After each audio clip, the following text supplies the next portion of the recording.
What a pretty flower. I think I've seen it on the label of one of Mum's relaxation teas. The building collapsed. Looks like someone just pecked apart the ceiling and the walls. This is scary.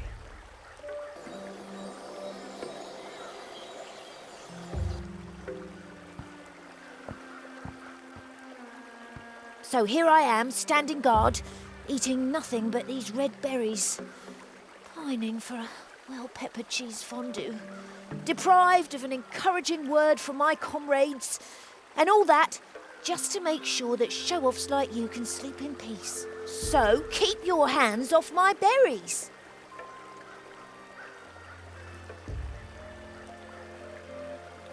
Ooh. If we had a pan, we could make it as fondue from your beautiful cheese. Not that I need anything. I can manage all by myself.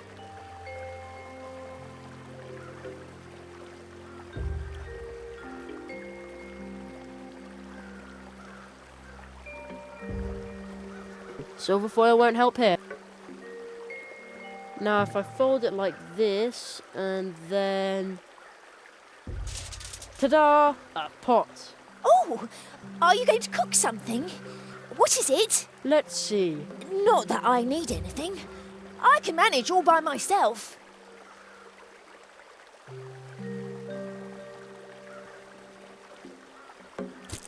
Ooh, now that looks tasty. If that cheese were also seasoned right, well, I might actually be tempted.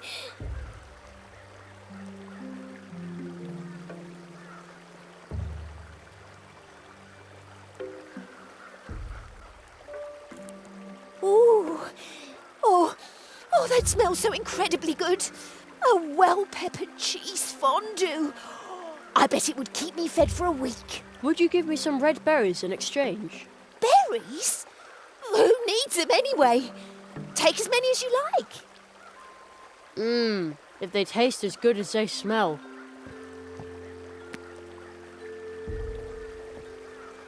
By now I must have collected enough berries for 4 games at least.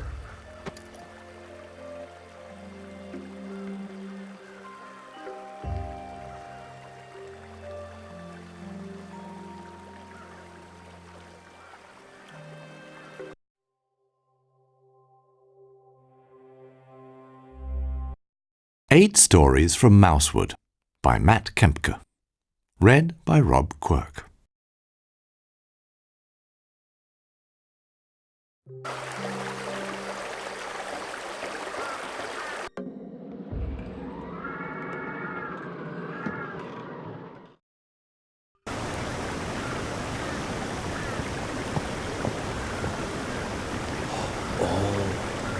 Hello, Jeremiah.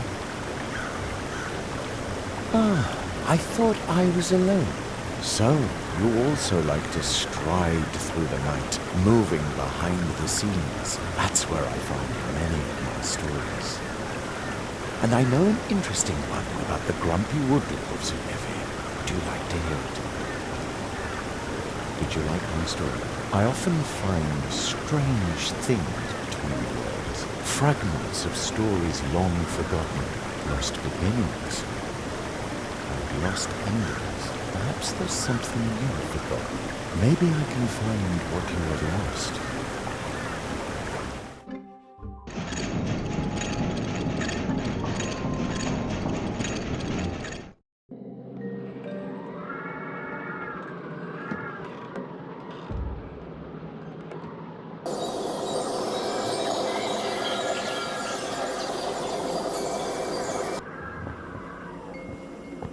Parents are liable for their children, children are liable for their parents.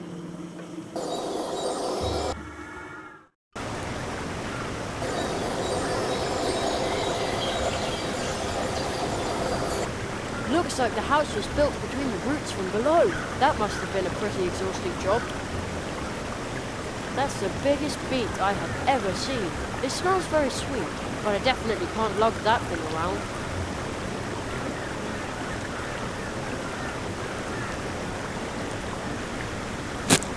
Perfect. Hey, juice is already coming out of the tap. Now I have beet syrup on tap.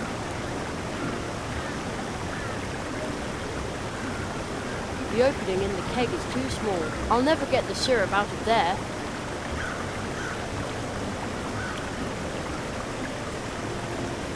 That doesn't need to be spooned.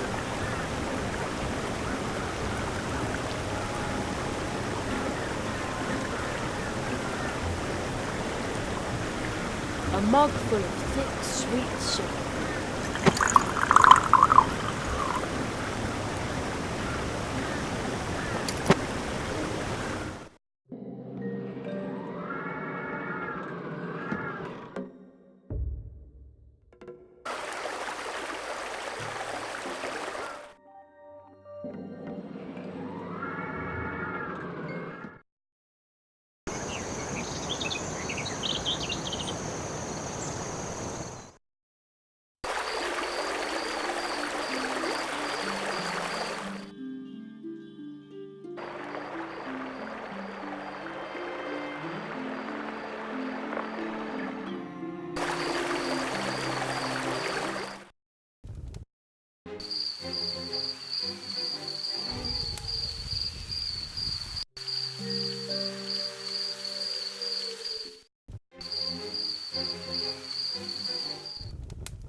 A swift, cold, pebbly, babbling brook.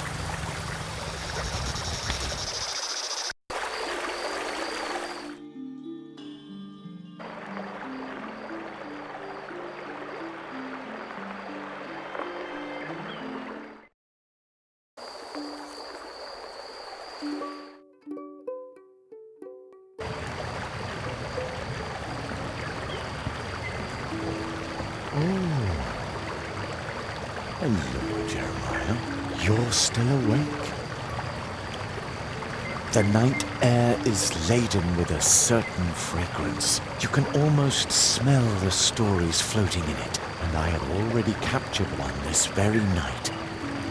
It took place right here at the house of the Hedgehog brothers. Would you like to hear it? Did you like my story? I often find strange things between the worlds. Fragments of stories long forgotten, lost beginnings, and lost endings. Perhaps there's something you have forgotten. Maybe I can find what you have lost.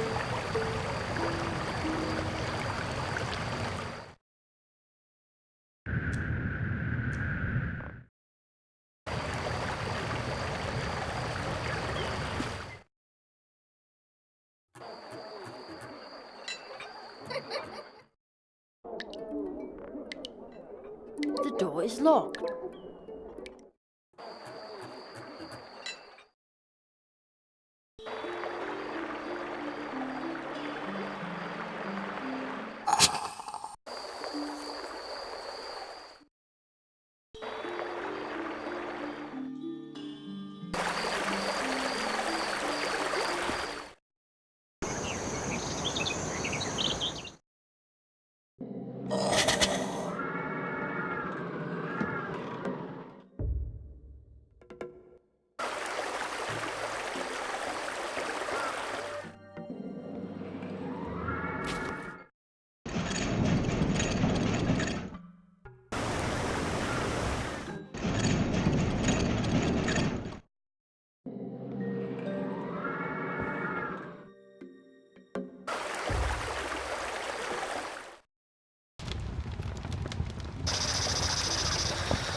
Hello, Jeremiah.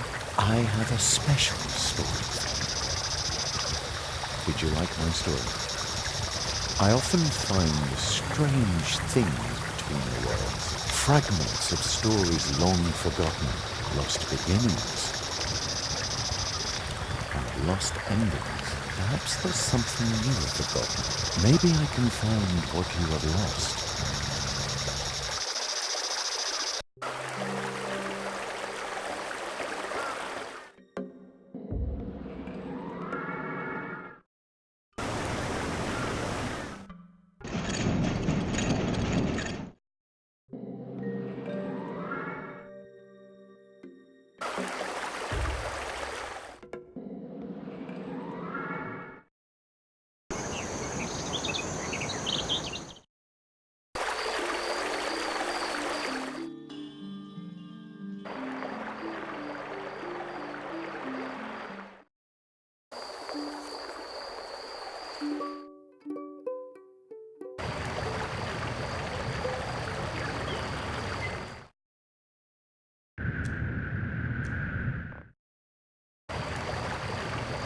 quite round, yeah, but it's special.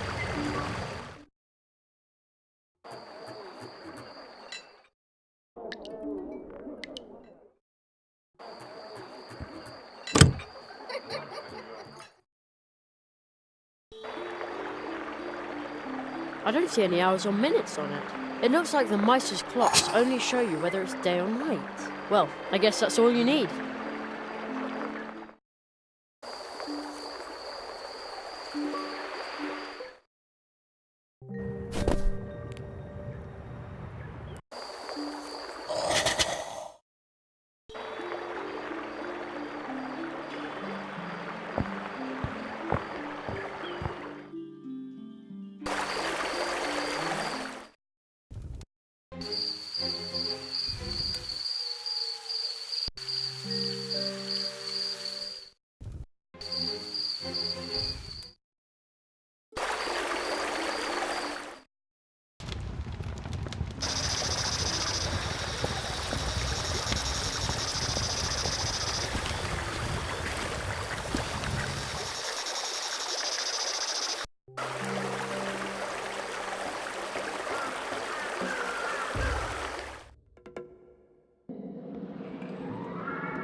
Hello, Jeremiah.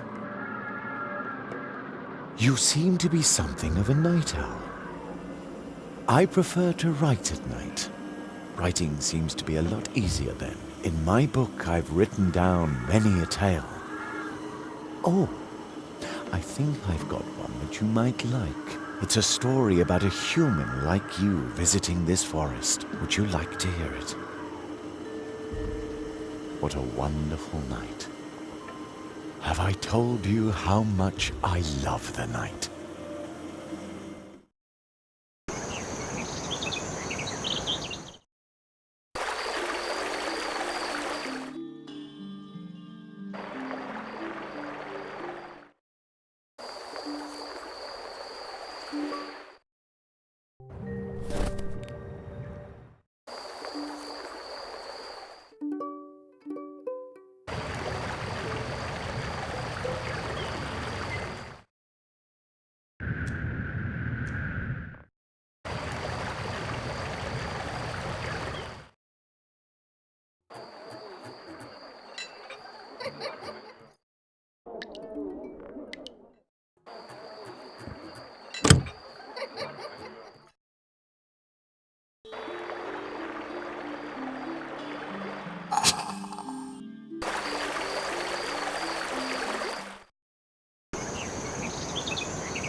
This chalk in, I guess.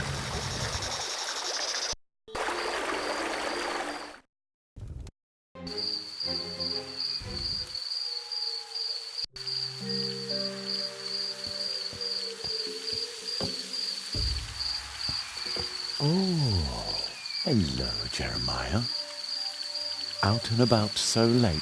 Shouldn't you be home tucked up in bed by now? I prefer to collect my stories at night. And I've only just finished this one.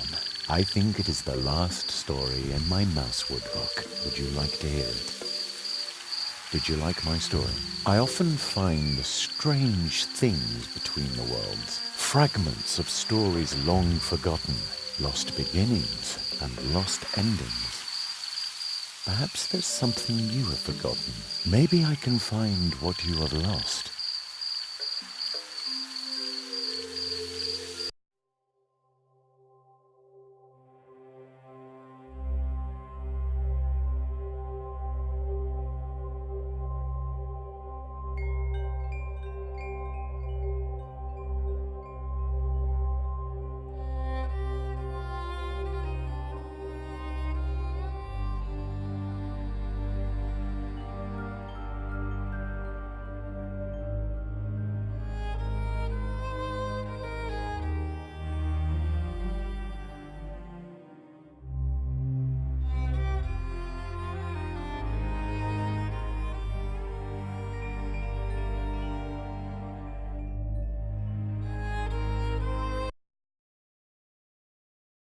The first story of mice, squirrels, and Mousewood Forest. Somewhere, tucked away between faraway fields and winding paths, there lies a forest crowded with mice and squirrels. So crowded, in fact, that even a mighty wizard with an even mightier beard couldn't wander the forest's paths without being asked by some tiny rodents for a lift, because they wanted to visit relatives who moved 3 clearings down the road a few years ago because there were gooseberries over there. And because there are so many mice, the forest is known as Mousewood Forest.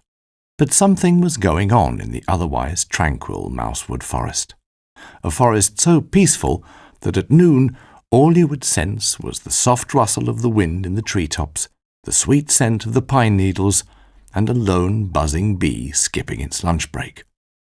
Yes, something in this tranquil forest was disturbing the peace.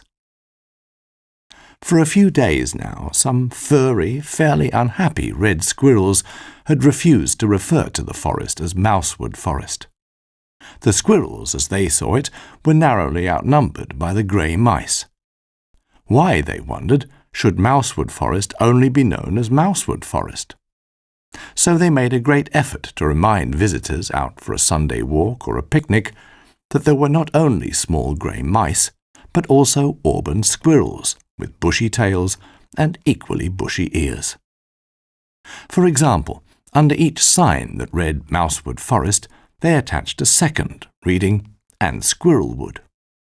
Furthermore, a few squirrels with particularly fluffy red fur lay in wait behind tree stumps and hidden in foliage to jump out in front of passers-by, look at those humans with honest, beady eyes, and push the idea that this forest could just as well be called Squirrelwood.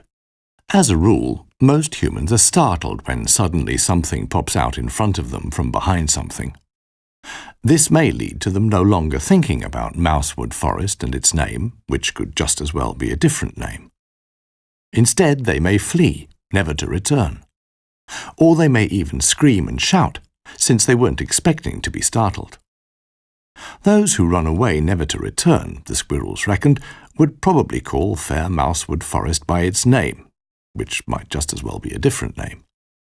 A startled, fleeing rambler might even call Mousewood Forest "Don't go there." And that, the squirrels concluded, would be even less desirable than Mousewood Forest. If people started screaming when startled by a small auburn animal, the serenity of the forest would be lost for good. And neither the squirrels nor the countless other forest dwellers, not even the inhabitants of Mousewood, Mousewood Forest's capital, would want that. For serenity in a forest is no ordinary silence, like in a boring, noiseless room, but a cacophony of many tiny, likeable sounds. The wind wafting through the leaves, twigs clicking in the canopy, rustling down in the undergrowth, and the gentle creaking of towering trunks. So, if the squirrels wanted to purposely pop out from behind something, they had to be careful about doing it, without scaring anybody off or disturbing the forest's serenity. Those who know squirrels are probably wondering how anyone could possibly be afraid of the little fellows at all. Well, if a small animal with a bushy red tail suddenly crossed your path, you might be briefly startled, but in an instant you'd spot that the little animal was just as much taken by surprise as yourself. What would follow is a cautious glance and then a quick dash to safety. Then again, if a small animal with a bushy red tail and beady eyes leapt out in front of you when you're roaming the woods, and you happened to notice, after a fleeting moment of fright, that this squirrel was actually up to something, that it was standing in the way of somebody so much taller than itself on purpose, then such a small animal must surely be capable of anything. It'd probably run up to you really fast, climb up your legs and back until it reached the top of your head, and then start furiously tousling your hair with its tiny paws. In anticipation of this, anybody would run or scream, assuming they don't actually like getting their hair tousled by squirrels who are up to something. Since squirrels are generally not very fond of having their own fur tousled, they try and hide the fact that they leap out on purpose. It has to look like a coincidence. Even those blessed with beady eyes have to play act a bit if they want to appear surprised and shy when they in fact aren't. Just this morning, around 9 o'clock, 3 squirrels decided to practice popping out from behind something, since, as you now know, it's easier said than done. Wait for it. Wait for it. Leap. Stop. Have a look round. Spot the rambler. Freeze. Stare at the rambler and straighten those tufted ears. Add a few skillful hops behind the next bush, spiral up that tree like an expert, and then watch the rambler's reaction from a safe distance. As if you really were surprised to see me. Well done, Oswald, said Edgar, one of the 3 squirrels. He had played the role of the rambler, roaming around before then getting a reminder of the striking number of squirrels living in these woods. He had held a large leaf, painted with a surprised human face, in front of him to make this training exercise as real as possible. Oswald, the 2nd squirrel, climbed nimbly down the tree, while Edward, the 3rd squirrel, who had only played the role of spectator during this run, hopped out of the nearby bushes. Yeah, really good, he confirmed. Flawless, even. Looked really realistic to me. Thanks, Oswald said. It was time to switch roles. Since Oswald already knew the ropes of popping out from behind something, it was his turn to watch from the bushes. He was in an excellent position to tell Edgar, who had just played the rambler, if he was also good at popping out from behind something, or if there was anything he could improve on.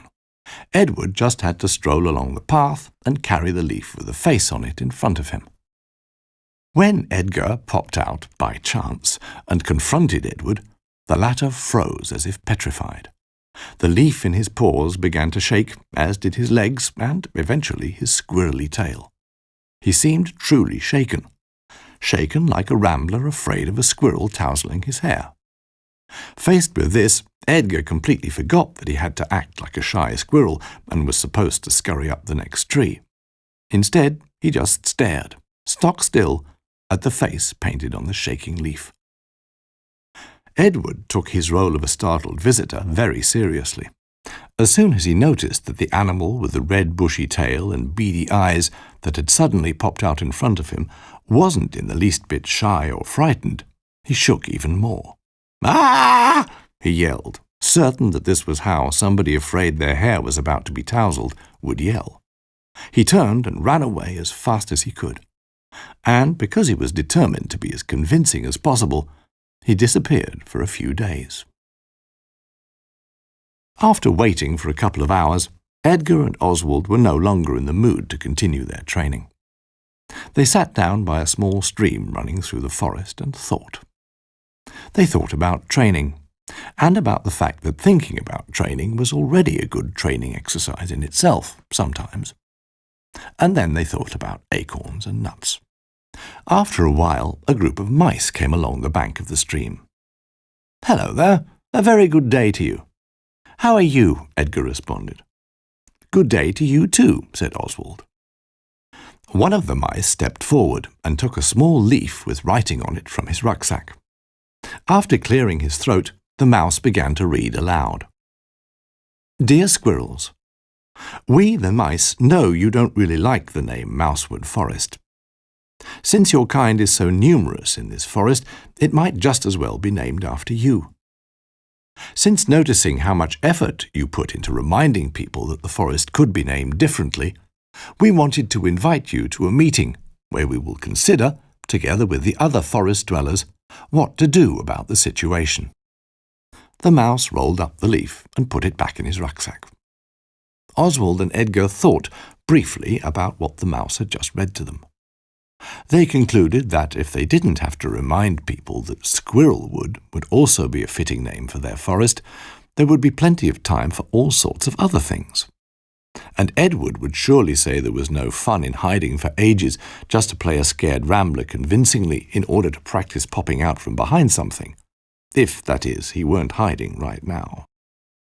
So they accepted the mice's invitation and followed them along the stream until they reached a clearing where many other forest dwellers were already gathered. Mice, squirrels, hedgehogs, dwarves, hares and bears, and many more inhabitants of the forest were sitting on benches made from long branches or standing next to tables set with freshly baked blueberry pie. They were chatting about this and that and other things. One young badger was talking to a hedgehog about fishing at the pond. A beaver was discussing the quality of lumber with the hedgehog brothers. Two little mice were playing tag with the rabbit kids, while their mothers tried to persuade a grumpy wood dwarf to reveal the recipe for a drink made with dwarf root.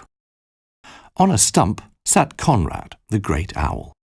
He was a member of the town council, and his great owl eyes looked benevolently upon the crowd of animals, dwarves, and whoever else had gathered there. "Hoot!" he called out with a deep and calm voice, instantly gaining the audience's attention. "My dear friends," he began, "as you may be aware, we have gathered here to resolve the dispute about the name of our forest. I am honoured to hold the chair of this assembly. Many of the squirrels among us would like to see Squirrelwood as the legitimate name for our home. Well, seeing as there are a good deal of squirrels here in our forest, their wish is hardly surprising. But let us not dwell on that." He slowly closed his eyes, only to open them again in an instant, as if he had had a sudden stroke of genius. "A forest called Mousewood Forest. What kind of forest would come to someone's mind who was, not familiar with our beloved woods?" Conrad's head turned inquisitively as his gaze wandered across the gathering. Animals, dwarves, and a few others thought hard. Oswald the squirrel's first thoughts were concerned with nuts, but he quickly realized that these had nothing to do with the name, more the fact that he really liked nuts. So he continued thinking hard and eventually called out in a low voice, "They'd probably think of a wood full of mice?" Conrad, the old owl, blinked with his left eye, with his right following shortly after. "This is indeed what someone would think when they first heard the name. Thank you, Oswald," said the owl. "But there are not only mice in these woods. There is, in fact, no such thing as a forest populated solely by mice. What sort of forest would that be if there were only mice in it?" Much murmuring ran through the assembled ranks. Even the mice had trouble imagining a forest with only mice in. Nothing but mice. "We mice can't do everything on our own," said a young mouse named Humbert, while the older mice nodded in agreement. "All on our own? Impossible," they exclaimed. "You see," said the owl calmly, "and we can't survive without you either." This he said with such conviction that some of the mice flinched. They had good reason to assume that this owl had an occasional appetite for mice, despite his wisdom and kindness.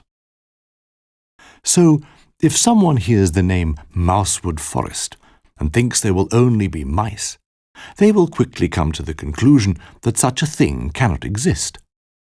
Conrad balanced carefully on the stump as he spoke. They will be aware that there must be squirrels and badgers and ants and crows and all kinds of other animals. We all need each other to survive. "But why is Mousewood Forest called Mousewood Forest anyway?" some squirrels wanted to know, still feeling disadvantaged. A wood sprite nervously clicked some twigs. "Because, at the time this forest was named, there were a lot of mice here, as there still are today. But even if one day there are fewer mice, this forest will still be called Mousewood Forest. You can't just rename a forest, can you? Just imagine if someone wanted to visit and couldn't find us because the forest had been renamed. Hoot! And the squirrels had to agree. They had grandparents who rarely visited since they lived so far away. They didn't dare think how sad it would be if they were unable to visit because they couldn't find Mousewood Forest anymore. Furthermore, Conrad continued, it would not be wise to add squirrels to the forest's name, for then we would have to add the dwarves and all the other animals as well. A name is not supposed to be a census. Hoot! Just imagine the confusion that would result. The squirrels preferred to think about nuts and acorns. they were far less confusing. You see, Conrad concluded, it is not about how many of a certain kind are present, or who was here first. This forest belongs to each and every animal living in and near it. Oot! Even if it is called Mousewood Forest, no one would ever believe only mice live here. It is a name, and the point of a name is to paint part of the whole picture, perhaps part of its history. Conrad then realized that most of the animals didn't understand, so he tried to give them an example. You see, someone called Honesty does not necessarily have to be honest.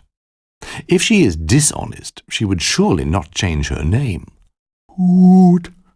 She would remain Honesty, since that is the name that was given her.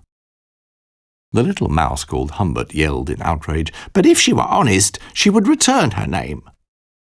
If she were honest, said a surly wood dwarf to Humbert, she wouldn't have to, then she could keep her name. Conrad the owl closed both eyes, before he said slowly, but with empathy and a touch of impatience, "You do not change a name. You rarely do. Usually you don't." That would have to suffice. He spread his wings, performed 2 quick hops on the stump, and then, with 2 or 3 silent flaps, soared skywards. Some animals were satisfied with his explanation. Others debated whether Honesty could keep her name if she at least volunteered to return it after a single dishonesty, since that would be the honest thing to do. Others swiftly made their way home, unsettled by the huge owl circling overhead. The squirrels, Oswald and Edgar, were now looking for Edward. He had managed to hide in exactly the way someone afraid a small animal with a bushy red tail and beady black eyes would leap on his head and furiously tousle everything up there would. They walked slowly along the stream. The hubbub faded with each step they took away from the clearing and eventually died away. Wind rustled the treetops, and Oswald paused, pondering. So, the wood is not very much like its name, but it doesn't need to be, since names don't change. It just is. Even though the forest is constantly changing and growing, it just takes its name along with it. Edgar nodded eagerly. Both were glad that, since the forest could not just be renamed Squirrelwood, they and their well-hidden friend would have the next day off. Because somebody, at some point, when the forest was much smaller, had given it its name. And you don't change names. Well, rarely. Usually, you don't. Second story. A Wizard at the